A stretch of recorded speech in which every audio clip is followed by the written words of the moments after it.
my cool Kiwi approach to nursery stock production.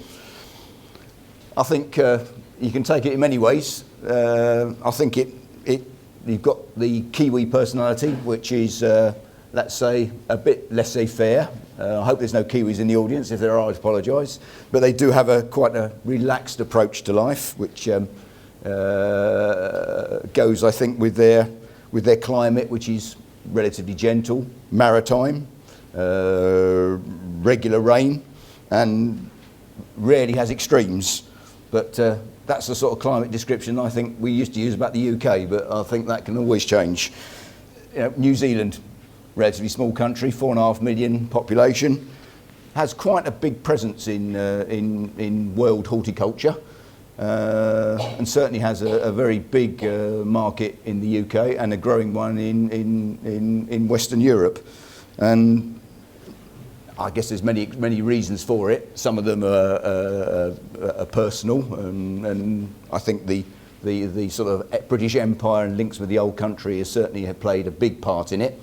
A lot of Kiwis think that a sales trip around Western Europe selling plants is a good way of getting a paid holiday, and it certainly was the case going back sort of 20, 30 years, perhaps not so much now. Obviously, disadvantages are its distance. I mean, you're talking to something like 18,000 kilometres to its main market, which is a major barrier.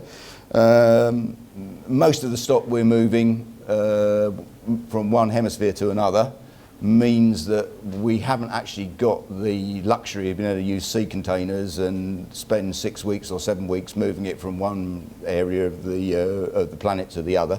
So really we're tied to air freight as the only sensible way of doing it, where we can move stock from one hemisphere to another in a relatively short window, where we can get at least a start of the autumn in New Zealand and about half of the growing season in Europe. It's obviously moving stock in the same hemisphere is a lot simpler. A lot of people tell us about moving trees from North America to Europe, and you have to explain, well, that's the same hemisphere, they have the same winter. It's a lot simpler. You've got a much bigger window to move stock around. Bit of background, really. That's basically where I'm coming from. How my contacts with the Southern Hemisphere plants, and then moving on to how the company I work for at the moment from New Zealand, Stepping Stones, how it started up and what it's doing to improve, change and alter its production range. Certainly when I started my career in horticulture, and long before I had any notions of marketing and commercial sales, as a production guy, New Zealand plants were becoming quite a regular part of the diet for UK companies. Not so much European ones, but certainly UK ones. Yes.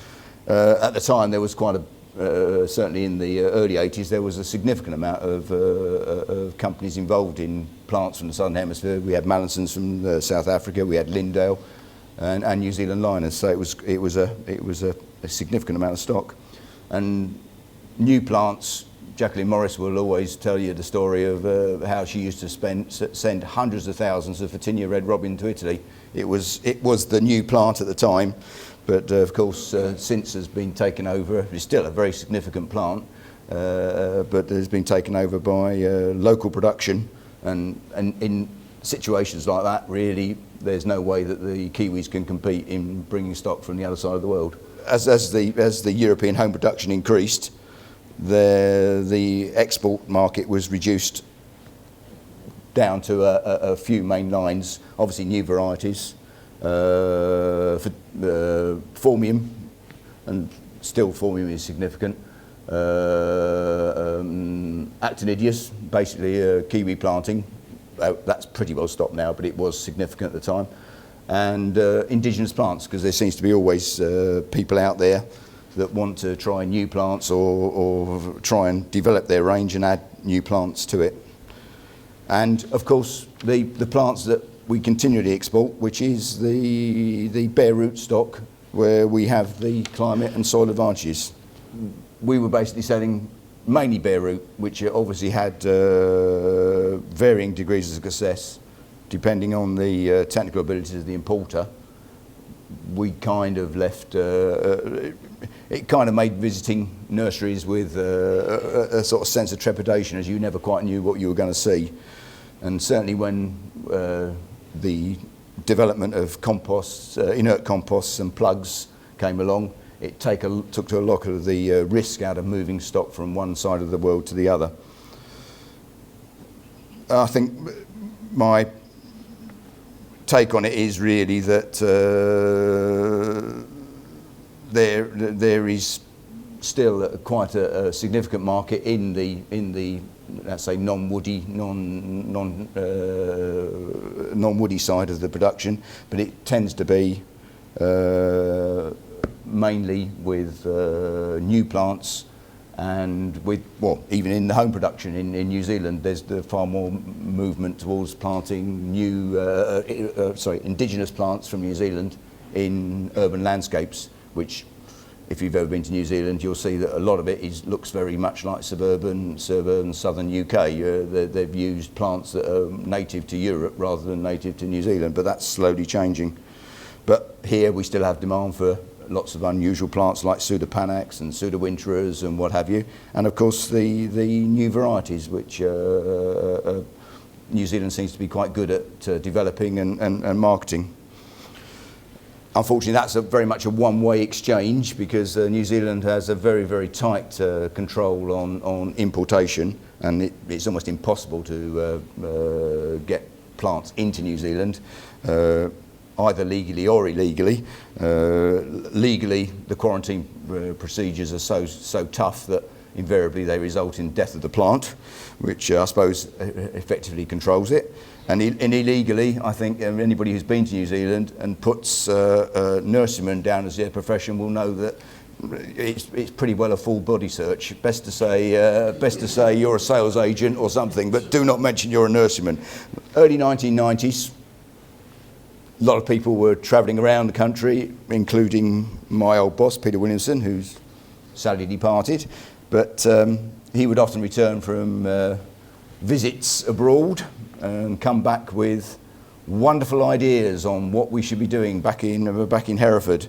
And I can remember on one of his many trips, him coming back and saying that, you know, we ought to be looking at hardwood cutting production of wisterias and hibiscus, and how we should be field budding acer, Japanese acers, magnolias, cornus and hamamelis. And of course, being Peter Williamson, and he pushed it so that we actually tried to copy all these techniques to the best of our ability at Hereford, but unfortunately with very little success. And we put the failure mainly down to climatic differences, and unfortunately the unforgiving Hereford clay soils, which had a lot to answer for, and still do, and still make life difficult for growing just regular UK nursery stock. When Wyvale bought Dismarty in the late 80s, that sort of revived Peter's ideas of a Kiwi production in Europe, and he felt that the rich fertile soils and the balmy climate of southwest France was going to solve all these problems. And unfortunately, once again, the success rate was quite unremarkable and certainly not commercial, and the project was abandoned after several years of disappointing results. Really bringing that into the equation, just to say that despite having tried many times to effectively copy what the Kiwis were doing, we just failed, I think, mainly due to a very good combination of circumstances that the Kiwis have got that make it all work. Basically, things came full circle, for me anyhow, and I basically crossed that line from production to sales and marketing, to to a degree reluctantly, but since then it's proved an interesting experience. As a production person, you seem to spend all your time on your nursery, never going anywhere, and you're the person that can actually change production techniques. When you become a salesperson, you spend all your time visiting nurseries, taking in all the information, but never been able to put it into practice. So it seems to be a sort of later in life, all the things that I'm seeing now I could have quite usefully used when I was in my production capacity. Anyhow, all came full circle. 1994, I took over Jacqueline Morris's business, so I got rid of my shyness and accepted the kiss on both cheeks, and we took a whole portfolio of nursery stock importation from Australia, New Zealand, and also French and what have you. So we ended up with quite a big range, but obviously today we're talking mainly about the New Zealand side of it. And we took on a new company, appears out of nowhere, called Stepping Stones Nurseries, which badly named in some respects because initially most people think we're selling paving slabs. But they get to realise we're not. These were, I suppose we're talking about sort of mid-90s. They were really out to try and market the nursery stock from New Zealand, field grown, heavy, chunky, and effectively they were Duncan, well, two brothers, Peter and Elliot Groves. They were Duncan and Davis employees, had set up on their own, and basically were out to, well, I don't know, put Duncan and Davis down, but basically to compete quite aggressively against what Duncan and Davis were doing, and they were actually next door neighbours. Just to give some idea of the region we're talking about, as you can see, the soils of New Zealand are relatively varied. But the soils that concern us the most are the volcanic ones. Well, I'll get to work. That New Plymouth is there. So that is the area that surrounds Mount Taranaki, which is the picture you saw earlier on. And that is basically a huge area of very, very deep, volcanic, rich soils, good airfill porosity.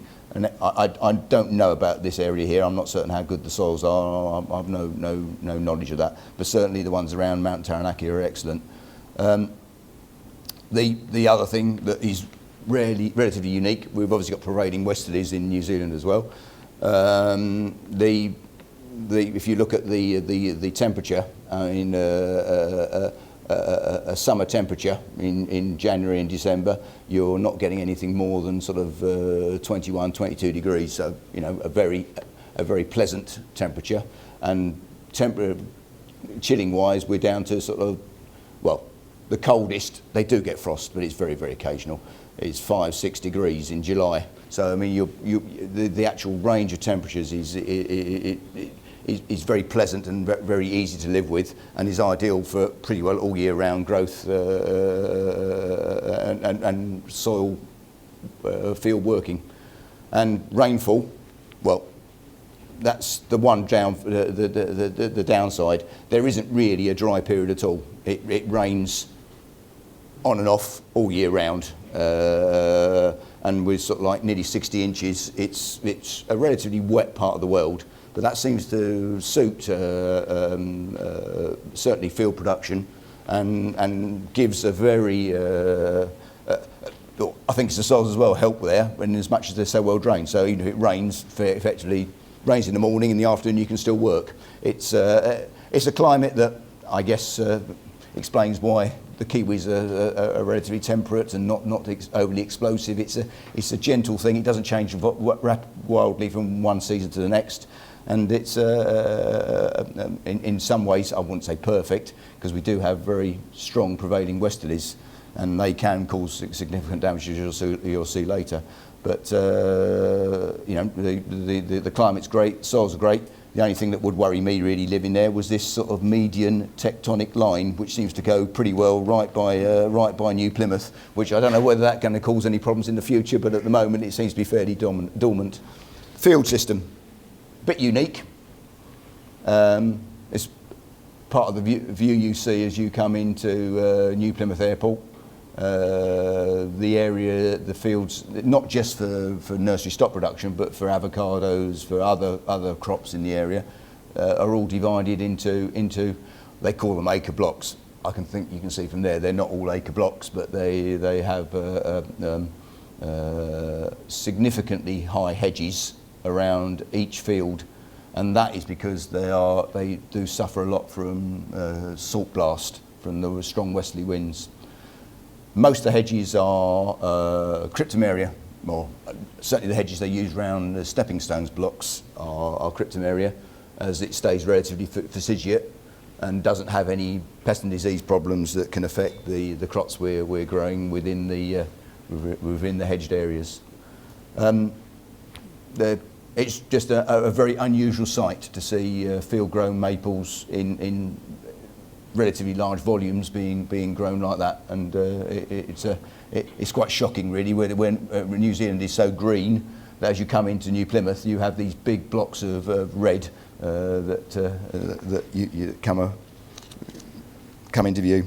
Oh yeah, the stepping stones basically are using about 100 acres, 40 hectares, and they're doing about 1 million Acer understocks and a couple of 100,000 of other varieties like magnolias and cornus, which are grown from using understocks grown in the traditional way from seed.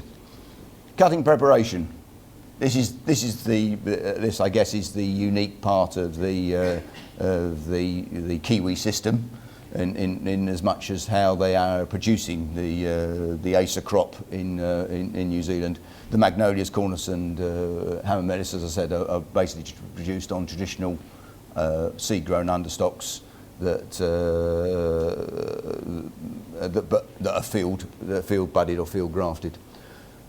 The New Zealand stepping stones, Duncan Davis, basically several companies in that area have developed this system of, effectively they've got stall beds.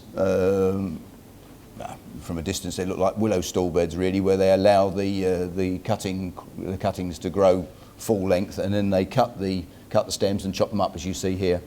And as you can see, we're not just doing small understocks, but for everything up to a 2 metre stem, we're taking to try and produce a half standard or a standard.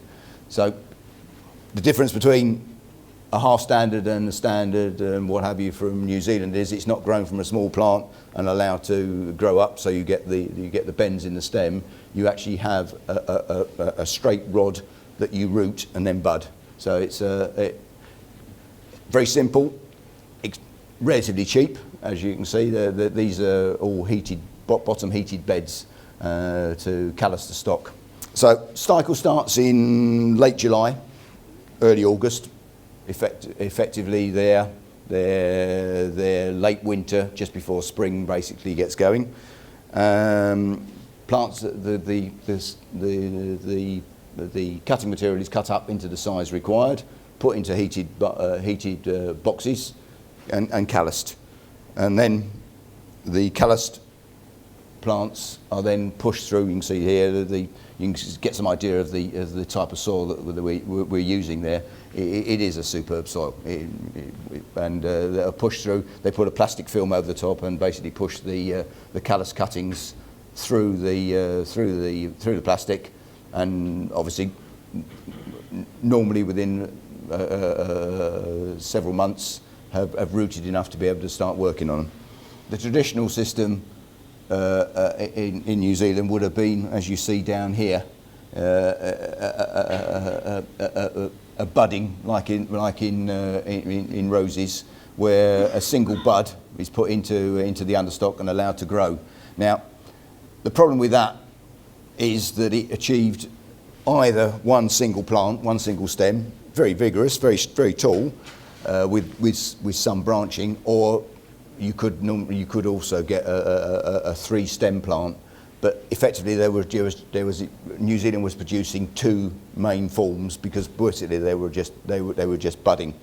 That was done for two reasons. One was because they were paid by height, and it was mainly contract growing. So obviously to achieve a 1 metre 20 or 80 or whatever, they were trying to get there as quickly as possible.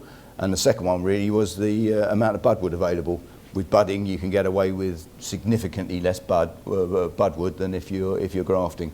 Really, from visiting and discussing with our, well, mainly European customers over various visits, we realised that one form, though it had a market, was not really the be all and end all of what the European market was looking for. They were looking for a much more compact plant, a more bushy plant, and even a smaller plant that they could put into smaller pots, because basically the tree-like things that we were producing prior to this, we cynically call them coat hangers, basically, because they just have a single stem with branching on it. The market for that was there, but it was limited. So we set about looking at different ways of producing it, something that had never been done in New Zealand, believe it or not, and actually field grafting the plants to achieve a much bushier plant. So, but one of the biggest problems with that was we needed more wood, but we basically put the stock beds down to be able to achieve that. And if you look at that plant there, now that would be what I would regard as a traditional plant that we would have done for a high work, go back 5 or 6 years, where we put 2 or 3 buds in. We then allowed those buds to grow to about 1 metre high above the stem, and then cut them back, and then the plant basically started its weeping habit. So you ended up with almost like a U-bend on the plant. Now we go on to we actually put 1 or 2 grafts on the top of a very, very straight stem, which is basically straight because of what I said. We've done it as it is a very, very big hardwood cutting, and the shape and the form is much more pleasing and far more attractive to our main European market, and probably the US market too, though I'm not really that up on that. So biggest problem with all this thing, as I said earlier, is the fact we do have a very wet climate, and budding and grafting done in the rain doesn't work particularly well. So they have various systems of cloches and even mobile tunnels that they can move along the bed, where they can actually do the budding and grafting undercover to achieve the best results. Out of around about a million hardwood cuttings that go in, I guess we work about 850,000 of them, and obviously there's a percentage drop off after that. There is one a new idea that they've come up with, which is producing quite a vigorous and a very, very strong plant. Is basically what they're calling a nurse graft. I don't know why they call it a nurse graft, but effectively they're budding it there late summer, letting it grow to the winter, leaving it over winter, and then cutting it back almost to nothing in the early spring in New Zealand, and the flush they get is absolutely phenomenal. And they're looking at developing that for where we need heavier plants, heavier bushier plants for 20 litre, 25 litre production. The important part when we come to lifting and cleaning and dispatching. Here, well, normally this is around about late May, early June. We have to force the system a little bit, because invariably the New Zealand climate is very mild at that time of year. We don't normally get any significant cold till later on, but we do have this 6-week window of July, late June, early and July, where we can move stock. So there's a lot of work goes into undercutting and into copper sprays to effectively shut the plants down so that we can lift them. All the plants, as you can see there, individually labelled prior to lifting. It's a sticky label, which a lot of our customers leave on, which is great, because it's got our little logo on, so most people can work out where they come from. Mostly good, not always good.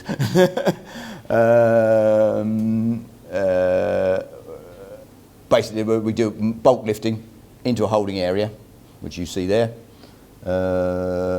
And we then have a cleaning process, as you can see here. It's basically an old sheep rendering system. The hooks are there, and effectively we just put our plants. It isn't a sheep rendering system. It doesn't do that as well, but it's basically designed around it. And the plants are hooked on the hooks that would hold the sheep carcasses, and effectively go through a power washing to clean them up, get rid of the soil, and then manually each plant is inspected, and any soil that still remains on the roots is washed off, and any trimming is done. Effectively, we are preparing plants for to USDA standards, which are the most stringent possibly in the world, and easily pass, I know this is quite controversial, but easily pass European standards, which are probably the least stringent in the world.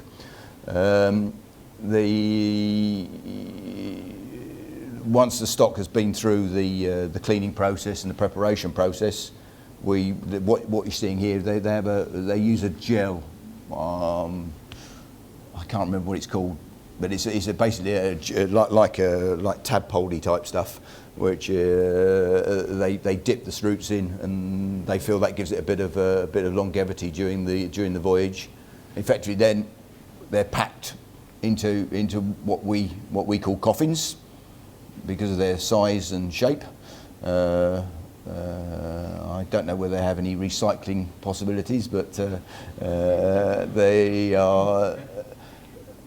What we do in there is effectively packing what you just saw in the gel drip, putting them into the boxes. We're putting in some damp shredded paper just to keep the moisture, and sealing them down with plastic.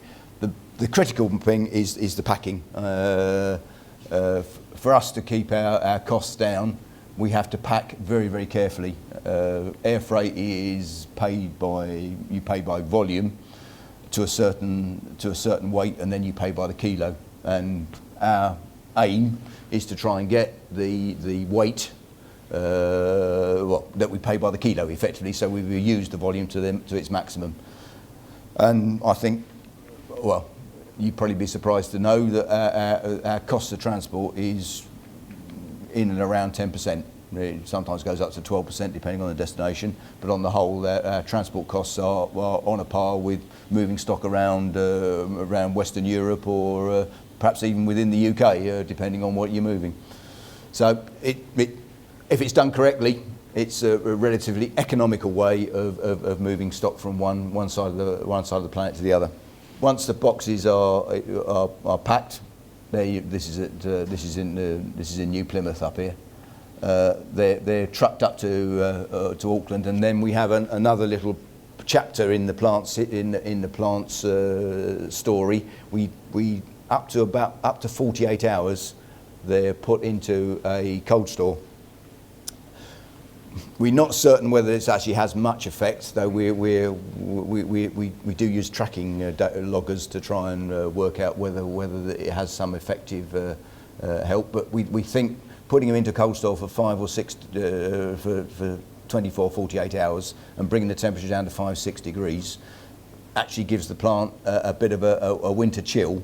But I think it also takes out the field heat out of the plants, and means that they actually arrive fresher in Europe. And certainly, by the time they've reached their destination, are often starting to swell the buds and are ready to go again. Our aim will be to try and get the plants to our final customer in under 5 days. On the whole, that's achievable. We normally ship on a Saturday from New Zealand. They arrive in Europe on a Sunday, cleared on Monday and delivered on Tuesday or Wednesday. And invariably, our customers will have them potted and into their production facilities by the end of that week. It isn't desperately critical, in as much as the plants are well packed, but the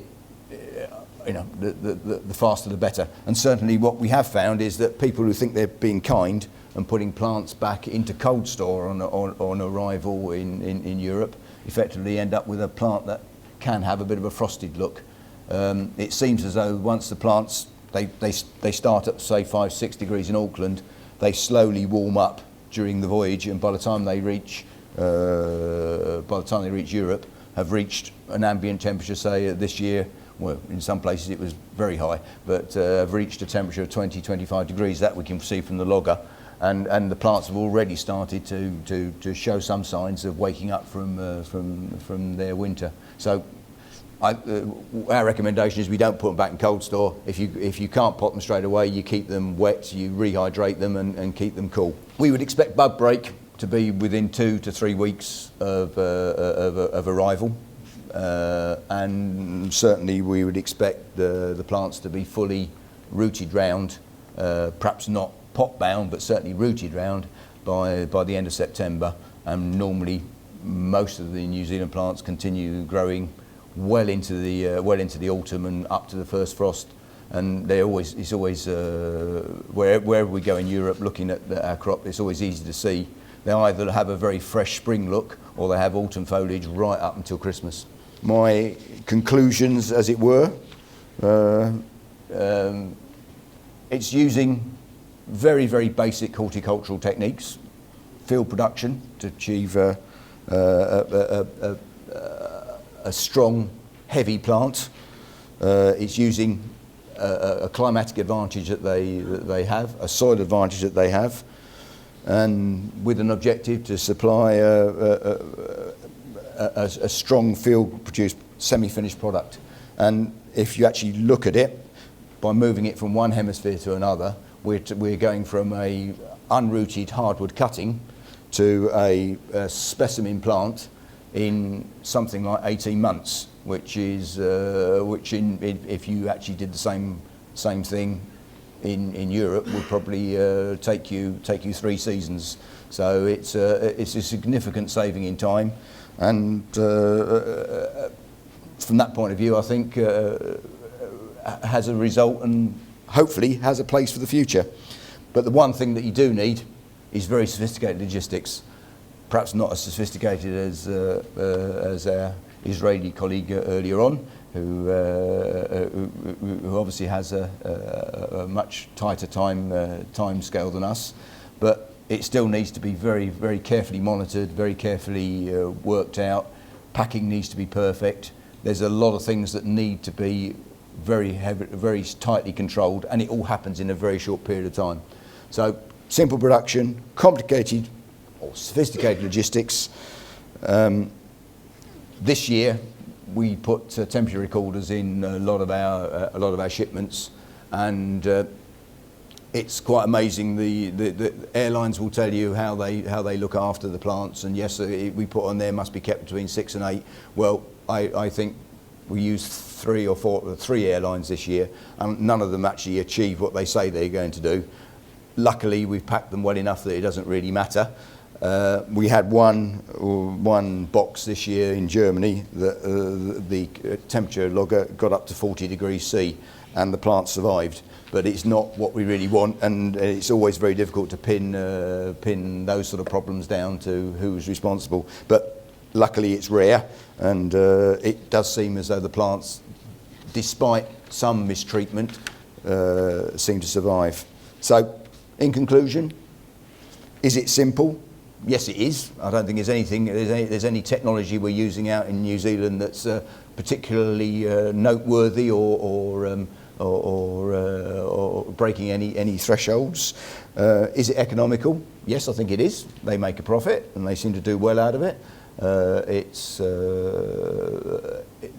a long way to send their plants to market, but it seems to work, and it certainly they couldn't support a company of that size producing aces in New Zealand. So export is the only option.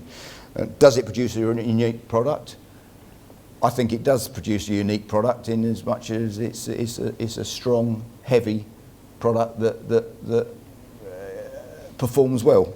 And does it have a future? Well, I certainly hope it does. It certainly keeps me busy, and it keeps 50, 60 nurserymen in New Zealand busy. So yes, it does, and I think there's no reason why it shouldn't continue if the demand is still there, and we don't get in many ways it's increased significantly since there's been problems with other ACER imports from China and elsewhere in Asia.